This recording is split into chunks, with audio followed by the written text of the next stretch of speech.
começando mais 2 cursos aqui no canal. Vamos falar sobre hidrostática e hidrodinâmica. Vamos lá.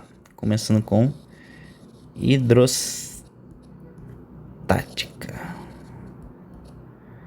né? Que, como o próprio nome já diz, vai estudar os fluidos em repouso.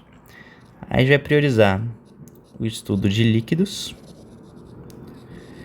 E a gente vai considerar que eles são incompressíveis. Beleza? Vamos para algumas definições básicas, certo? Vamos lá. Massa específica. Eu já vou confrontar a massa específica com densidade. A massa específica é a massa de uma determinada substância dividido pelo volume que de fato essa substância ocupa. Enquanto a densidade é a massa sobre volume externo. Qual que é a diferença das duas? Por exemplo, se a gente tiver uma bola de ferro e ela for oca, se a gente tiver uma bola de ferro e ela for oca, a gente tiver ar aqui dentro, essa bola de ferro pode até ter uma densidade menor do que a da água. Ela pode até conseguir flutuar na água se tiver bastante ar aqui dentro. É assim que funciona um navio, né? Um navio ele é feito de metal, mas ele consegue flutuar porque ele consegue diminuir a densidade pela quantidade de ar que tem dentro dele. Então a densidade vai considerar o volume externo, então vai considerar o volume de tudo. Vai considerar o volume do ferro, vai considerar o volume do ar, vai considerar todo o volume do corpo. Então a densidade é uma propriedade do corpo.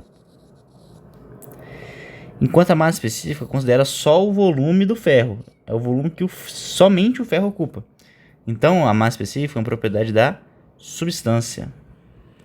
Propriedade da substância. E o que é pressão? Pressão é um conceito bem interessante, mas vamos começar devagar. Aqui a gente tem uma área A, aí a gente vai ter uma força F. Essa força F vai ter as componentes, né? Vai ter a F perpendicular e a F tangencial, certo? A F paralela.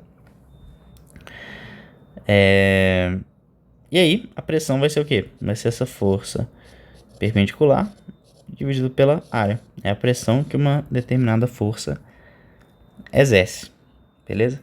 E uma coisa bem interessante a gente já entender aqui é que a pressão ela atua em todas as direções. Então a gente tem uma certa dificuldade de entender isso.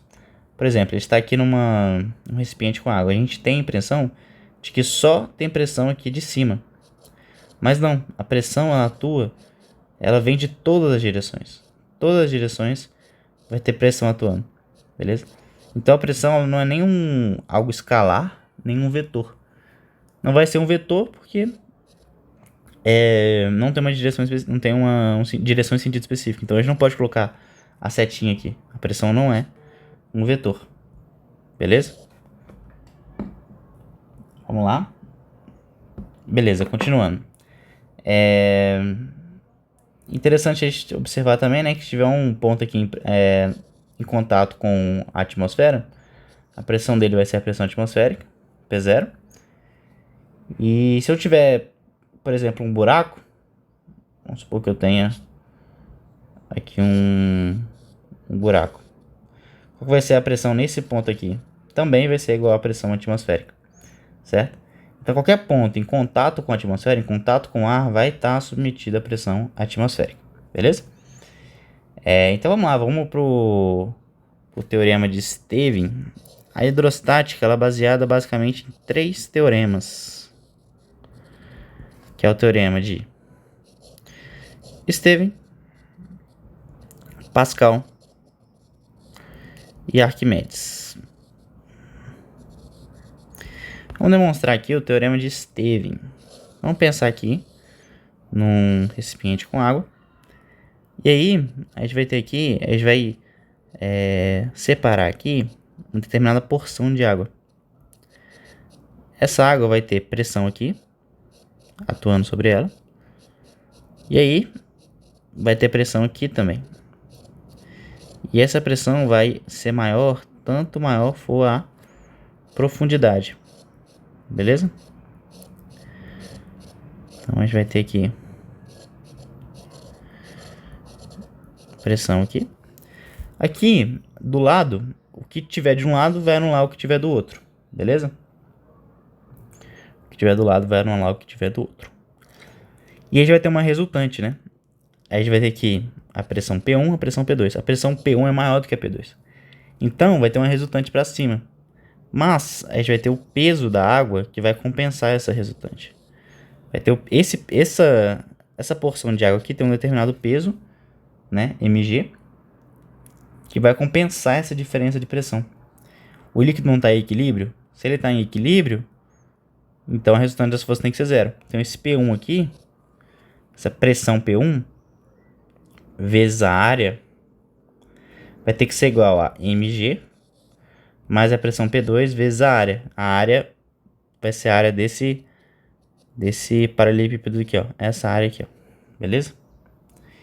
Então, P1 vezes a área vai ser igual a massa. Quanto que vai ser a massa? Vai ser a densidade vezes o volume. O volume vai ser o quê? O volume dessa porção, desse paralelepípedo, vai ser a área vezes a altura. Essa altura aqui é H.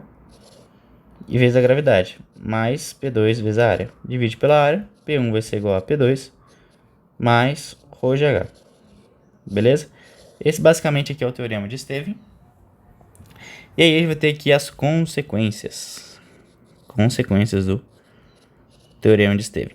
A primeira consequência é que dois pontos de um mesmo líquido em equilíbrio vão estar submetidos à mesma pressão. Então, se A e B são sobre a mesma altura, a pressão PA vai ser igual à pressão PB. Isso aqui pode parecer meio bobo, só que se, tipo, por exemplo, tiver dois líquidos aqui, por exemplo, aqui e aqui, vai ser muito importante a gente saber que a pressão aqui vai ser igual à pressão aqui. Então, ó, repara, tem que ser o mesmo líquido,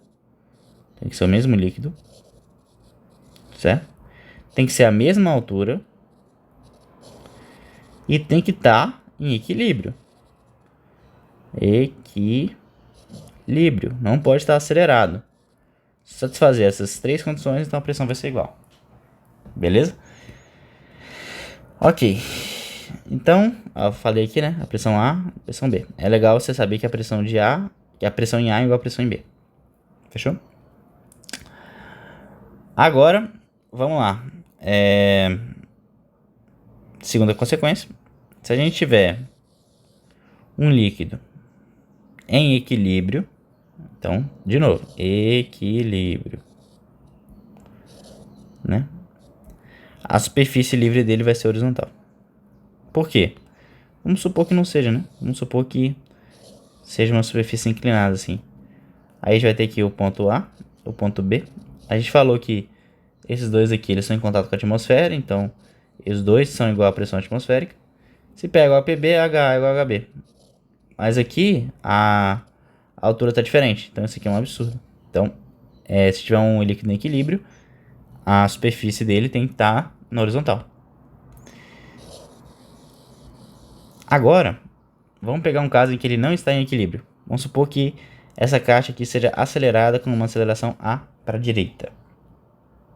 Aí, o que vai acontecer? Vai acontecer é que vai inclinar. O que a gente vai ter? A gente vai ter uma gravidade aqui, G.